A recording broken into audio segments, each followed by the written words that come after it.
विक्रम, विक्रम, उसे क्या हो गया? विक्रम, जल्दी एम्बुलेंस को फोन करो। ये किस चीज की तरफ इशारा कर रहा है? फोन पे? हाँ, क्या है इस फोन पे?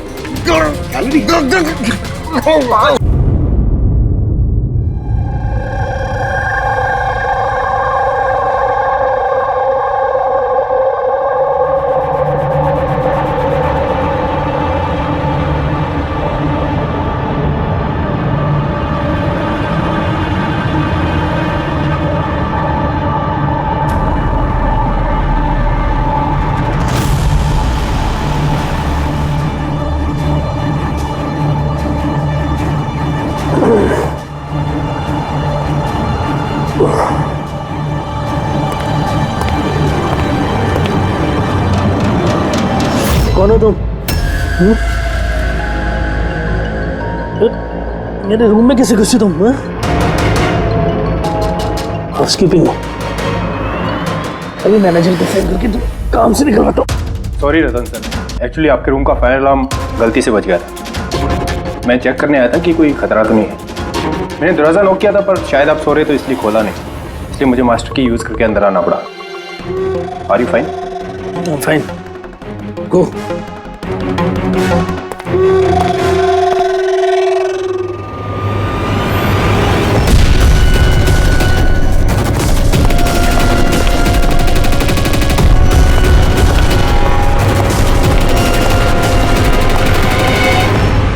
सोने के बाद भी सर दर्द क्यों रहा है?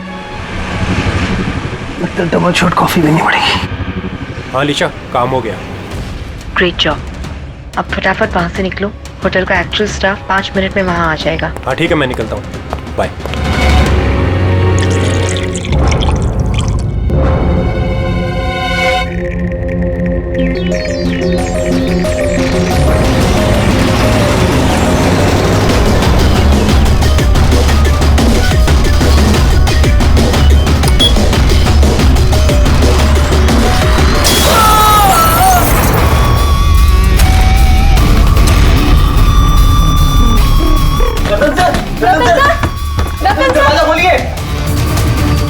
एक काम कर, मास्टर की से दरवाजा खोलते हैं।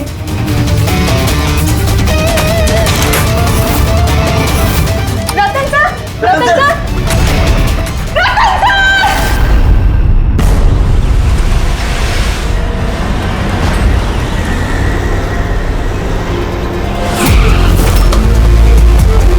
जिनका खून हुआ है उनका नाम क्या है?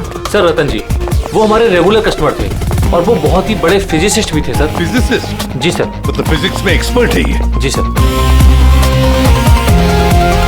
कितने बजे हुआ ये सब? सर यही तकरीबन सुबह 6:30 बजे। हटिए, चलिए हटिए, प्लीज हटिए।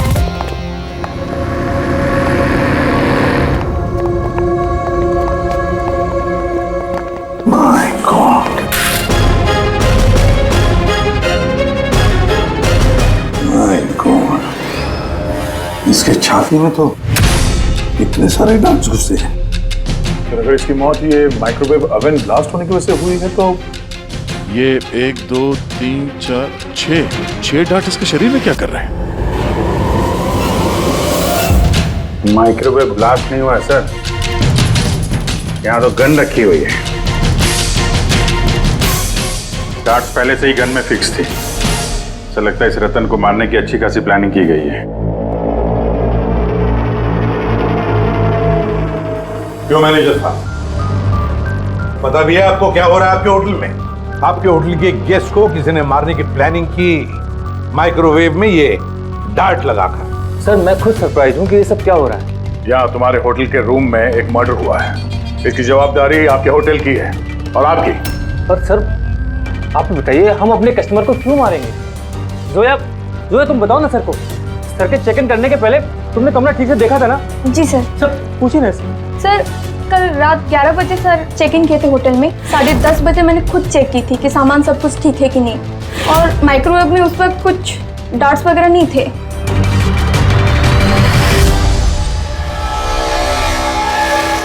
सर, आधा खाया हुआ पिज़्ज़ा है सर। यार ये आपके यहाँ ये बाहर का खाना अलाउड है? सर अलाउड तो नहीं है, लेकिन रतन सर रेगुलर थे तो किसी स्टाफ ने अलाउ कर दिया होगा सर। यार स्टाफ में कौन था जब ये पिज्जा कमरे के अंदर लाया गया? हाँ? क्या हुआ? हमारे सवाल शुरू हुए तो तुम्हारी जुबानें बंद हो गई? सीसीटीवी फुटेज देखना है हमें। रात 10:30 बजे से सुबह 6 बजे तक जो कुछ भी हुआ है उन्हीं 7.5 घंटों के बीच में ही हुआ है।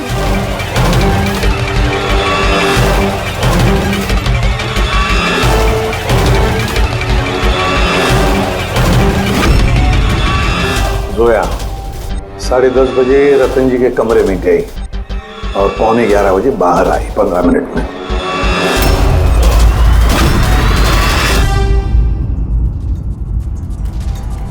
ग्यारह बज के 11 मिनट पे ही रतन कमरे में गया। फॉरवर्ड करना जरा।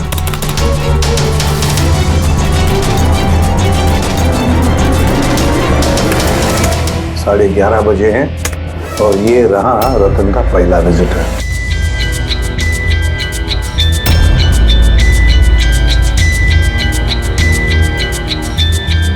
अरे 5 मिनट में बाहर भी आ गया। काफी गुस्से में भी लग रही है कौन है? सर ये अमित है, रतन सर के भाई। पहली बार आए थे होटल में।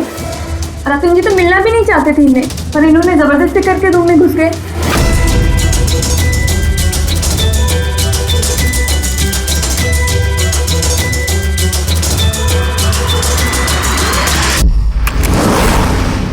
अच्छा, वो पिज्जा कमरे के अंदर ऐसे गया सर।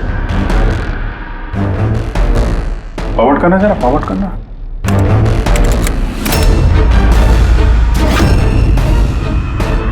ये निकली स्टॉप 2 बजे। 12:30 बजे ही अंदर जाती है पिज्जा लेके और 2 बजे बाहर आती है। कौन है ये औरत? हाँ? सर इनका नाम शमिता है। ये रतन जी की बहुत खास दोस्त है। लगभग हर वीकेंड में आते हैं उन्हें मिलने के लिए।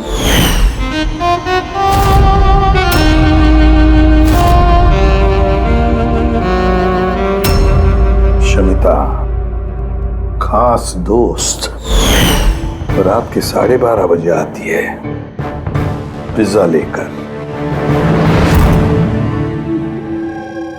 रतन को आखिरी कॉल किसी शमिता नाम की लड़की ने किया था और उससे पहले किसी अमित ने।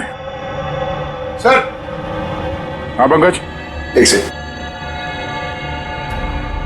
ये पासपोर्ट देखिए सर, इस पे ये कैम्बी का वीजा लगा है।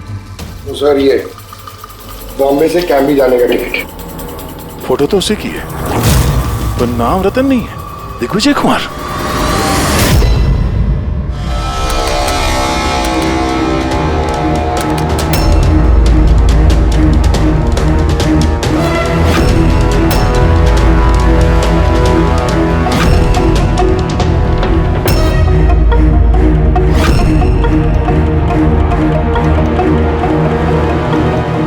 सुबह के 6 बजे होटल का स्टाफ मेंबर रतन के कमरे में जाता है और 6:30 बजे बाहर आता है, मतलब ठीक रतन की मौत से पहले। कौन है ये स्टाफ मेंबर? पता नहीं सर। क्या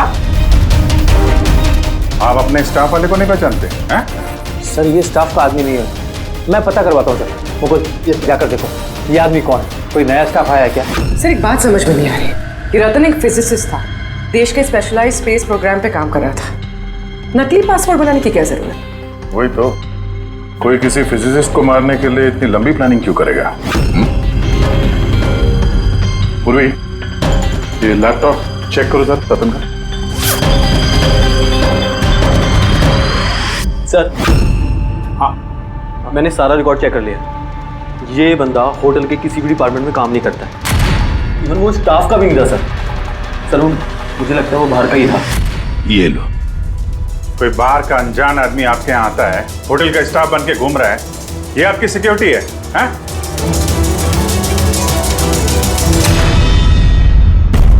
हाँ पूर्वी कुछ मिला? हाँ सर लैपटॉप हैक किया तो कुछ सीक्रेट फाइल्स मिली है। ये कुछ खुफिया इंफॉर्मेशन है देश की सुरक्षा से कनेक्टेड। माय गॉड ये क्या हुआ? सर ये खुफिया इंफॉर्मेशन रतन किसी को बेचना चाह रहा था। ये देखिए इस डील से रिलेटेड मेल्स भेजे उसने किसी को। ये देखिए, ये सारे हैं। एग्जैक्टली ये खुफिया इन्फॉर्मेशन क्या है जो रतन बेचने वाला था? सर, हमारे देश के बॉर्डर पे कितने जवान तैनात हैं, आर्मी के पास कौन कौन से हथियार हैं, फौज की टुकड़ियां किन किन एरियाज में और कहां पर नहीं, सारी जानकारी है इसमें। अगर ये इन्फॉर्मेशन किसी गलत आदमी के हाथ लग गया तो देश की सुरक्षा को खतरा हो सकता है। सर ये मिलिट्री की कॉन्फिडेंशियल फाइल्स उसे मिली कहां से?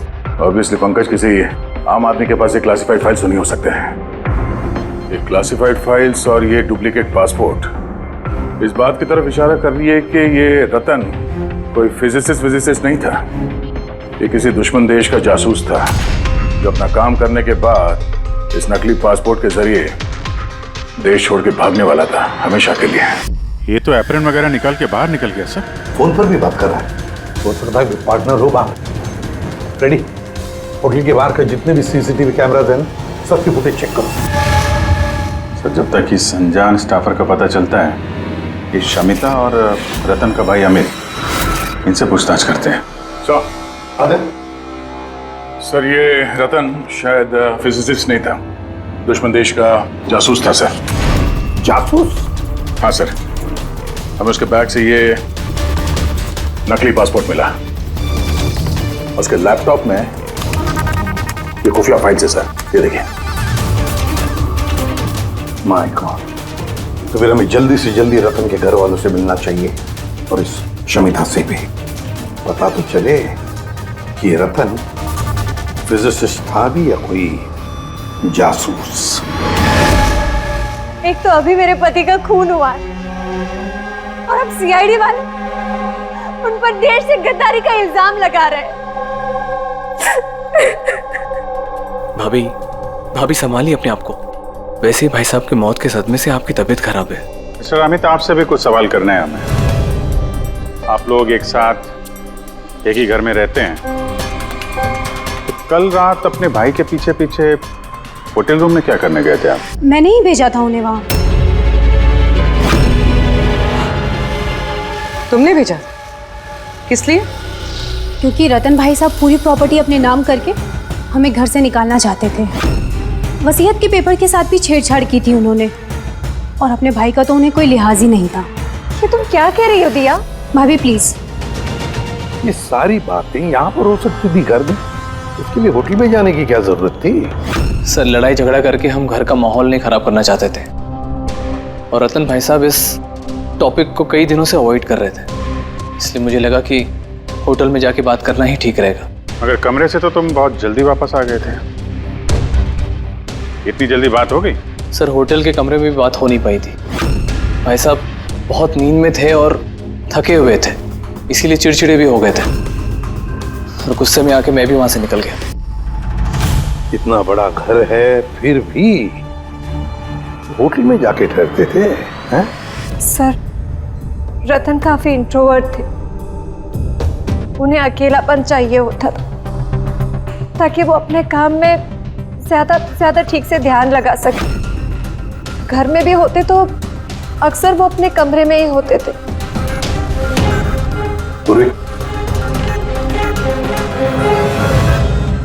उन्हें जब कभी ज्यादा डिस्टरबेंस महसूस होता था तो वो अक्सर होटल में जाया करते थे।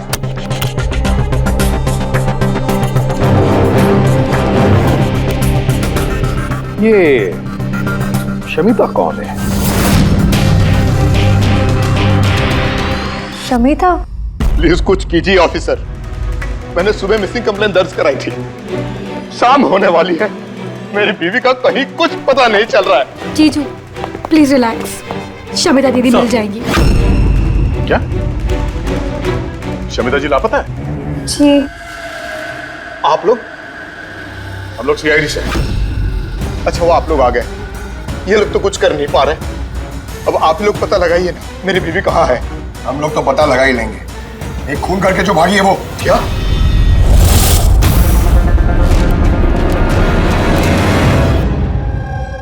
कहने के लिए तो रतन मेरे पति थे, लेकिन मैं उनके बारे में कुछ नहीं जानती थी। वो मुझसे कुछ भी शेयर नहीं करते थे। उनकी जिंदगी के हर पन्ने मेरे लिए राज से कम नहीं था। ये शमिता कौन है मैं कुछ नहीं जानती। मैंने ये नाम भी नहीं सुना। यहाँ तक कि वो क्या करते हैं, क्या काम करते हैं, मुझे कुछ नहीं पता। ये उस होटल कॉरिडोर की फुटेज। कल घर से कहाँ जाने के लिए निकली थी शमिता? अब घर से तो ऑफिस के लिए ही निकली थी, मगर ऑफिस से निकलने के बाद कहाँ गई कुछ पता नहीं चल रहा है। अच्छा, कल डिनर में क्या खाया था रतन ने? प्लेन चीज पिज्जा।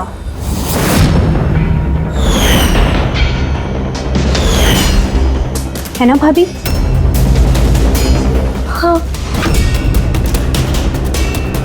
प्लेन चीज पिज्जा, कमाल है अभिजीत। होटल में भी पिज्जा और घर में भी पिज्जा। भाई साहब ने होटल में भी पिज्जा खाया था? वही पिज्जा जो शमिता लेकर आई थी। किडनैपर्स का फोन आया था? शमिता को किडनैप करना इतना आसान नहीं है। आईबी विंग में काम करती है वो। हर तरह से ट्रेंड है हर खतरे से निपटने के लिए। आईवी, आप अपने दीदी का कमरा दिखाइए जरा।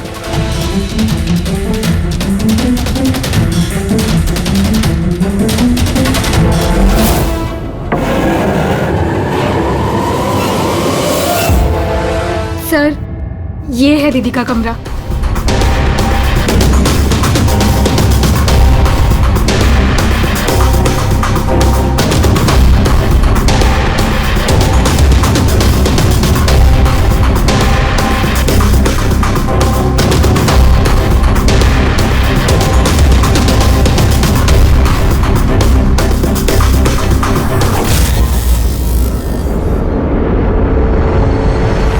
सर, सर यहाँ आइए प्लीज।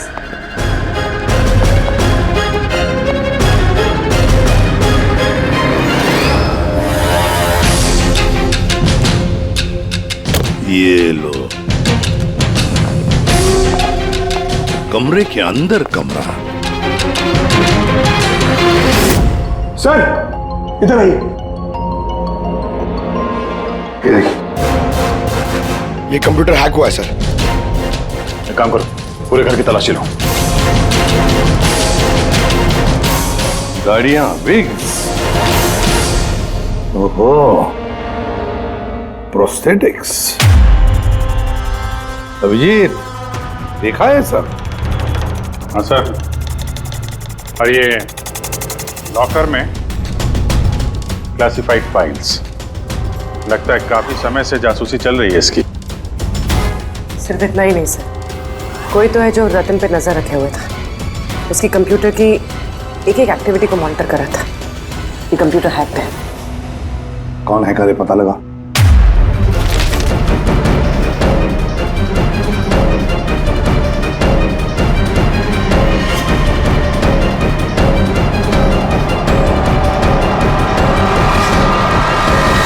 अब क्या कहना है आप लोगों को इसके बारे में?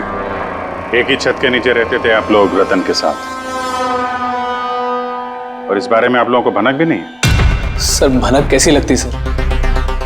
रतन भाई साहब तो अपने कमरे में किसी को घुसने भी नहीं देते थे। और यहाँ तक कि सर काम वाली को भी नहीं, सफाई वगैरह भी वो खुद ही किया करते थे।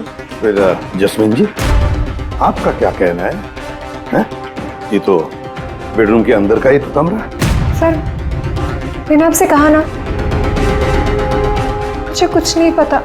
अरे ये कब और कैसे? तो शमिता घर पे नहीं है सर, लापता है वो। आईबी ब्यूरो में काम करती है सर। हमने उसका लैपटॉप चेक किया। पूर्वी को रतन के लैपटॉप पे जो खुफिया इंफॉर्मेशन मिली थी सर, वो सारी इंफॉर्मेशन यहाँ शमिता के लैपटॉप पे भी है।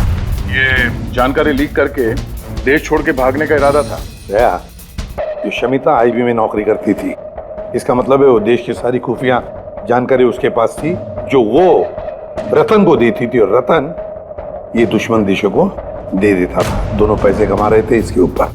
हाँ सर, मगर इस बार उसने डबल क्रॉस कर दिया रतन को। उसने उसे जान से मार दिया और मार के यहाँ से भाग गई। या सारे के सारे सबूत इकट्ठा करो और ब्यूरो में लेकर आओ।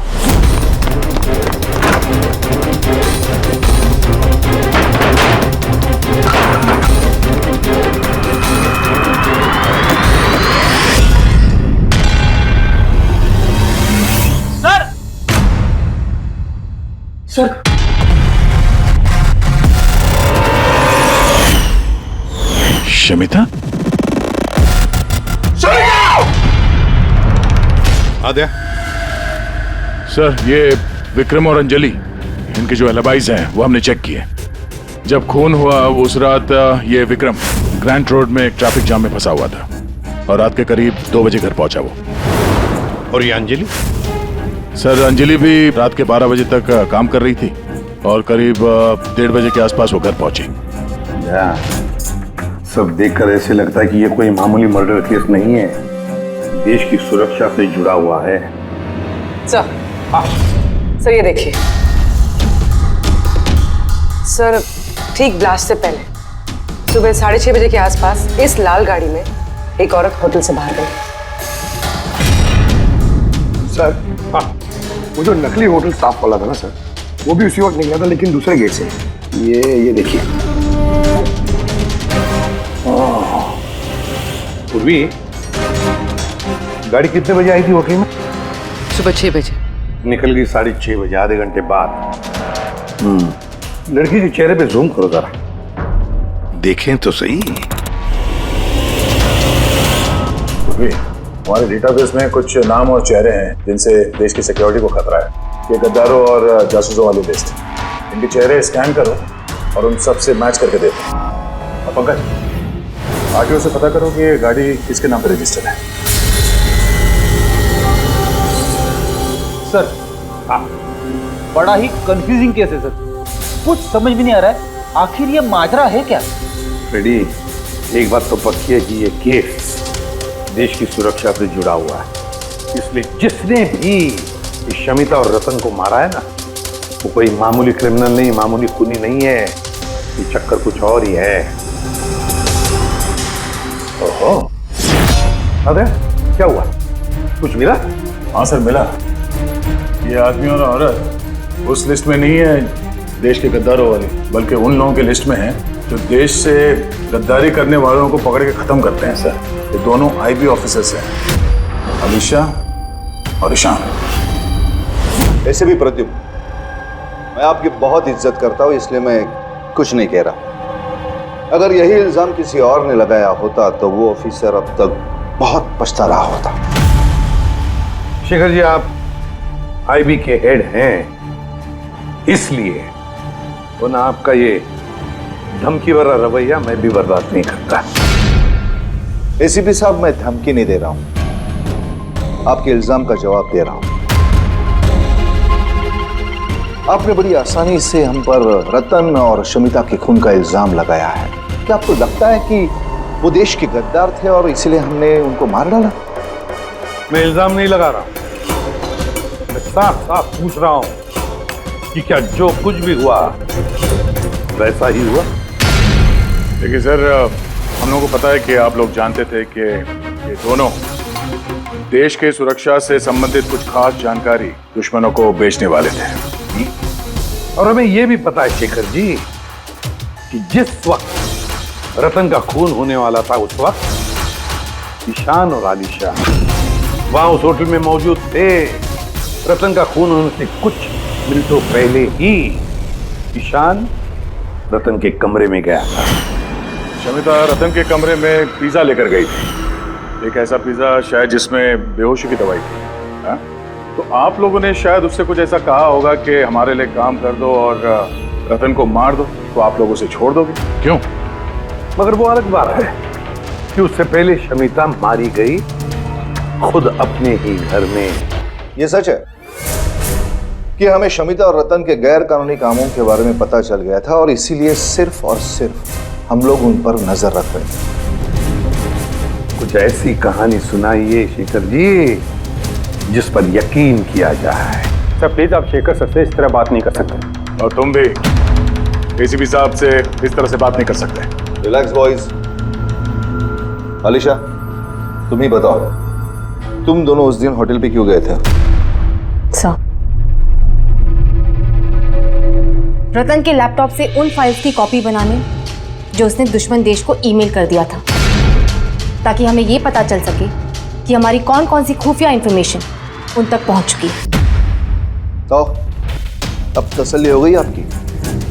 हमारा मकसद सिर्फ नजर रखना था, मारना नहीं था। हाँ, लेकिन अगर जरूरत पड़े और हमारे पास ऑर्डर्स हो तो ऐसे देश के गद्दारों को मारने के लिए हमें आपके परमिशन की जरूरत नहीं है। सर फिलहाल तो टेंशन वाली बात यह है कि जिस किसी ने उन दोनों को मारा है तो उसके हाथ देश की खुफिया जानकारी लग गई होगी। वो ये जानकारी जिसे मर्जी दे सकता है, दुश्मनों को, आतंकवादियों को या किसी और को भी। हाँ, अगर हमें वो इंसान मिल गया जिसने उन दोनों को मारा है और जिसके पास देश की खुफिया जानकारी है, तो हम उसे मारने में भी हिचकिचाएंगे नहीं। और हमें पूरा यकीन है कि आईबी के पहुंचने से पहले सीआईडी उस तक पहुंच जाएगी। एसीपी प्रद्युम्न, अपने ऑफिसर को समझाइए कि ये वक्त एक दूसरे को चुनौती देने का नहीं है, बल्कि मिलकर साथ काम करने का है। शेखर जी, देश की चिंता जितनी आप लोगों को है ना, उतनी चिंता हम सीआईडी वालों को भी है। लेकिन एक बात अच्छी तरह से याद रखना, जब तक ये मर्डर सुलझा नहीं जाता तब तक आप उस गद्दार तक पहुंच नहीं सकते। शमिता ने वो खास जानकारी लीक करके रतन को दी और रतन वो इंफॉर्मेशन किसी को बेचने वाला था। मगर इससे पहले कि रतन अपनी गद्दारी का काम पूरा कर ले, किसी ने शमिता को रतन के खून के प्लान में हिस्सा बना लिया। और अब अगर वो निशान नहीं है तो जो कोई भी है सर, उसे जल्द से जल्द ढूंढना होगा। ये उसी ने शमिता को भी मारा है। हाँ, बोलता हूं क्या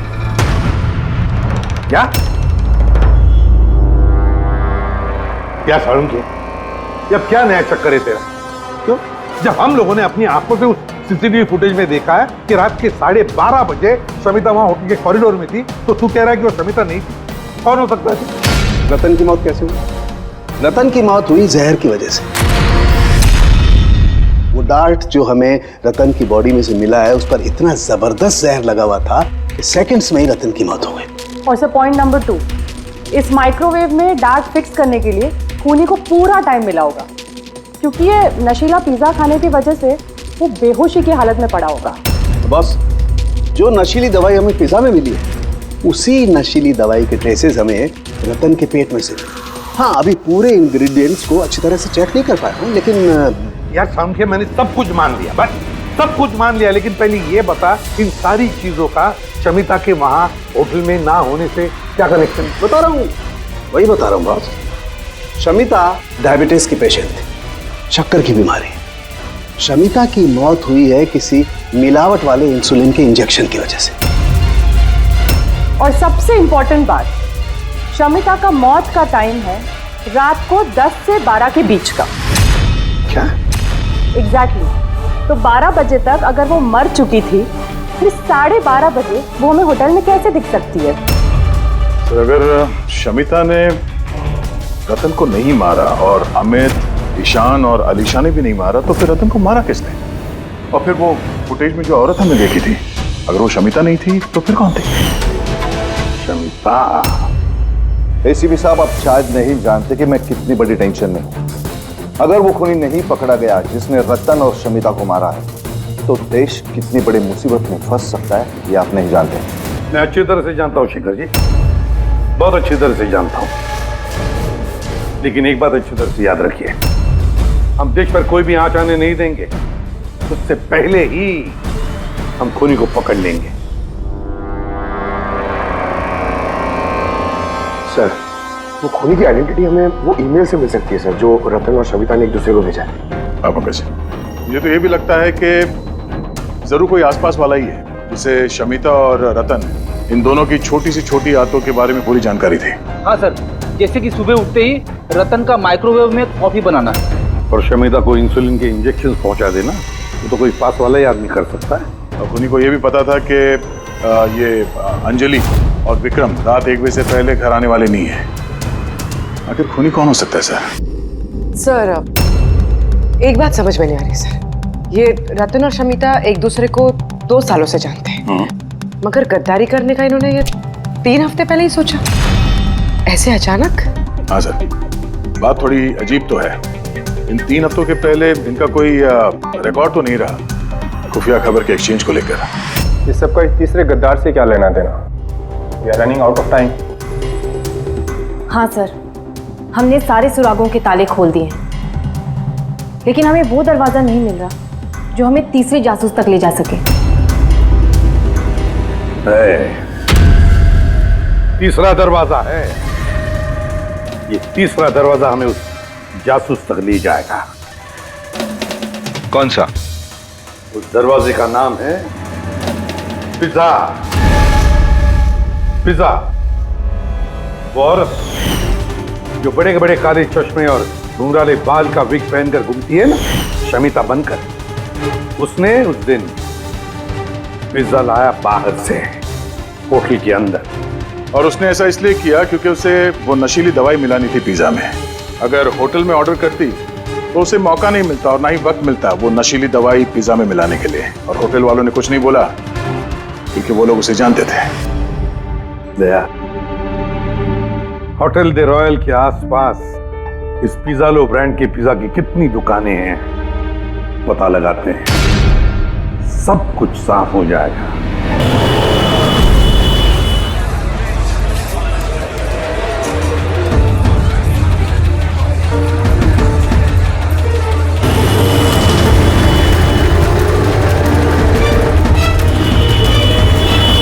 हाँ सर, कल रात 12:15 बजे कोई तो आया था पिज्जा लेने, लेकिन वो कोई लड़की नहीं बल्कि एक लड़का था। इन दोनों में से कोई था? हाँ सर, यही था वो। विक्रम?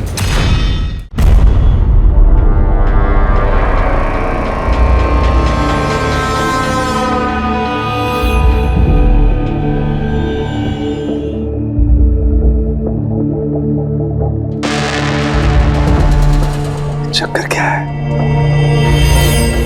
हरिका, एक मिनट आओ। यस। हरिका, ये दोनों स्लाइड्स में पिज्जा के सैंपल्स हैं। इसमें वो है जो हमने उसके पेट में से निकाला है। दूसरा ये पिज्जा का वो टुकड़ा है जो एक्चुअल है, जो टेबल पे रखा हुआ था। जरा देखो दोनों। सर, इट्स ऑब्वियस ना कि यही वाला पिज्जा खा के रतन वो बेहोशी वाली नींद सोया था। उसमें देखना क्या है? Do you think I am a fool? No क्या फिर? अरे कोई वजह होगी तभी तुम्हें दिखा रहा हूँ ना। प्लीज देखो ना। Of course, sir. Just see it. हाँ हाँ सर, हाँ।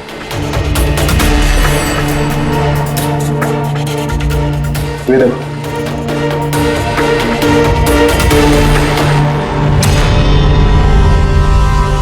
क्या? इसका मतलब रतन ये पिज्जा खा के दोष नहीं हुआ है? Exactly, वही दिखाना चाहता था मैं तुम्हें। क्या खाया होगा उसने?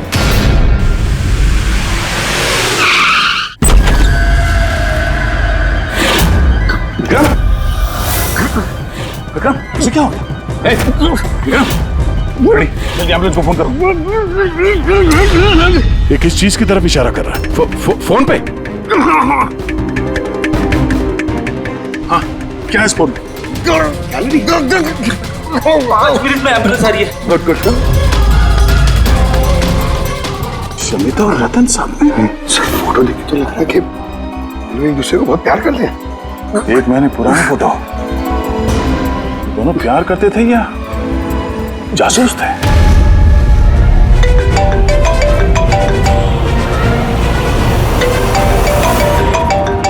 हाँ डॉक्टर साहब। अरे यार, इस केस में तो नया ही पेज फंस गया। अब क्या हुआ? याद है वो पिज्जा जो रतन ने खाया था होटल में, जिसकी वजह से वो गहरी नींद सो गया। हाँ हाँ, वही पिज्जा जो वो नकली शमिता होटल के रूम में लेकर गई थी। यार यही गच्चा खा गए। दरअसल रतन उस पिज्जा को खाने की वजह से बेहोश हुआ ही नहीं। रतन बेहोश हुआ है किसी और चीज को खाने की वजह से, जो शायद उसने होटल में आने से पहले ही खा ली। होटल में आने से पहले? अभिजीत ने बताया था कि होटल आने से पहले रतन ने पिज्जा ही खाया था। अच्छा, कल डिनर में क्या खाया था रतन ने? प्लेन चीज पिज्जा, है ना भाभी? हाँ।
जैस्मिन, तुम यहाँ क्या कर रही हो?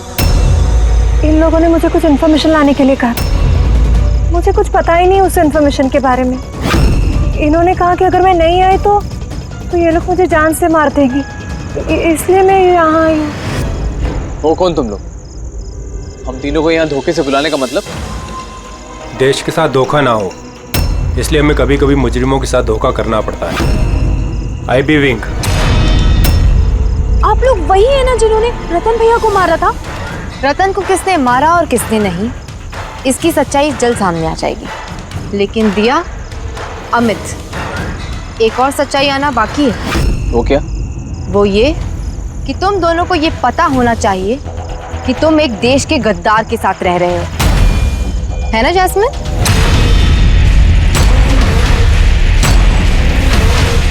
What nonsense! तुम लोग मुझे देश का गद्दार कह रहे हैं? रतन को बेहोशी वाला खाना तुमने खिलाया था ना, जिसकी वजह से उसकी बाद में मौत हो गई। अब तुम्हारी भलाई इसी में है कि तुम जल्दी से अपना जुर्म कबूल कर लो। क्या कह रहे हो तुम लोग? मैंने तो कुछ नहीं किया है। कौन सी बेहोशी वाली दवाई? मैं अपने पति को क्यों मारूंगी? हाँ, क्यों उसे बेहोशी वाली दवाई दूंगी? हमें तुम चुप क्यों? हाँ, तुम उस दिन मेरे साथ थे ना जब मैंने रतन को खाना दिया था? तो फिर तुम कुछ क्यों नहीं बोल रहे? चुप क्यों? कुछ तो बोलो ना। सारी कोशिशें बेकार है जस्मीन। अपने देवर भैया के मुंह से सच उगलवाने की कोशिश मत करना, क्योंकि ये अपना मुंह खोलेगा ही नहीं। ये सारा किया धरा इसी का है। विक्रम को जानते हो? कौन विक्रम?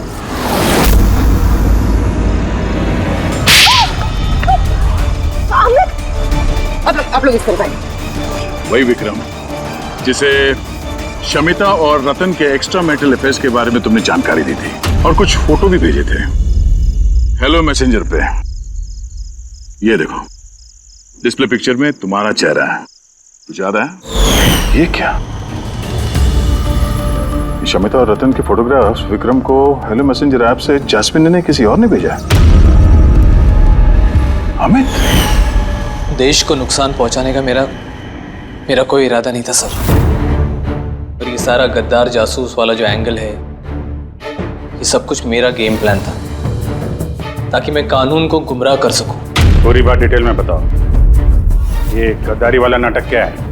सर ये सब एक गेम प्लान था, ताकि रतन की मौत का इल्जाम मुझ पर ना आए और शमिता का मौत का इल्जाम विक्रम पर ना जाए। इसीलिए मैंने ये सब गद्दार जासूस का ताना बाना बुना था। तो रतन को मारना क्यों चाहते थे तुम? हाँ? क्योंकि वो मुझे और दिया को घर से बाहर निकाल देना चाहता था, और अगर वो ऐसा कर देता तो मैं कुछ नहीं कर पाता। लेकिन मेरी किस्मत अच्छी थी कि उसी वक्त मुझे रतन और शमिता के लव अफेयर के बारे में पता चल गया, और तभी मैंने ये सारा प्लान रचा। मैंने शमिता के हस्बैंड विक्रम को उसकी बेवफा बीवी का सबूत दिया। गुस्सा तो इतना आ रहा है मुझे कि मन कर रहा है उसे डिवोर्स दे दूं, मगर क्या करूं? इसमें मेरा ही नुकसान है। अगर उसने मुझे छोड़ दिया ना तो मैं खुद ही सड़क पे आ जाऊंगा। तो डिवोर्स मत दो, कुछ उससे भी बड़ा सोचो। मार डाले उन्हें। फिर मैंने और विक्रम ने रतन और शमिता के कंप्यूटर पे उनके नाम से ईमेल अकाउंट्स बनाए। रतन वाले ईमेल्स मैं भेजता था और शमिता वाले विक्रम। उस रात होटल में विक्रम ही नकली शमिता बनकर गया था। जब वो कमरे में पहुंचा तो उसने देखा कि रतन गहरी नींद में है। बस फिर उसने माइक्रोवेव में डार्ट्स फिट किए, थोड़ा सा पिज्जा खाया, नशीली दवाई मिलाई और फिर कमरे में से चला गया। और शमिता को वो जहरीला इंसुलिन का इंजेक्शन तुमने ही दिया था ना? हाँ, होटल जाने से पहले मैं शमिता के घर गया था। जी कहिए, आप कौन? तो मैं आजाद करने आया हूँ। मतलब? दो लोगों से प्यार करना अच्छी बात तो नहीं है ना शमिता जी? होटल के कमरे में रतन से मिलने क्यों गए थे तुम, जब ये सारा प्लान पहले से ही करके रखा हुआ था? भले ही वो मुझे घर से बाहर निकाल देना चाहता था, लेकिन था तो वो मेरा ही भाई। एक आखिरी मुलाकात तो बनती थी, और ये सब मेरे प्लान में भी मेरी मदद करती है। मैंने विक्रम को पहले से इन्फॉर्म कर दिया कि रतन नींद में है और कुछ ही देर में सो जाएगा। और तुम्हें लगा कि सीसीटीवी फुटेज में बहुत सारे लोग दिखेंगे, उसमें अगर तुम भी दिख जाओगे तो कोई शक नहीं करेगा। इसीलिए तो मैंने ये सारा गद्दार जासूस वाला खेल रचा था, ताकि आप सब लोग इसी में उलझ के रह जाएं। लेकिन जब ये आईबी वाले भी इस केस में जुड़ गए तो विक्रम डर गया और इसलिए तुमने उसे पैरालाइज कर दिया, और कुछ चारा भी नहीं था मेरे पास। ये तुमने क्या किया अमित? पैसों के लिए तुमने अपने भाई को मार दिया। अमित, जायदाद और पैसों की लालच में तुमने अपने सगे भाई का खून कर दिया, और तो और कानून के साथ और देश की सुरक्षा के साथ भी खिलवाड़ किया। बहुत संगीन जुर्म किए तुमने। कानून तुम्हें कड़ी से कड़ी सजा देगा।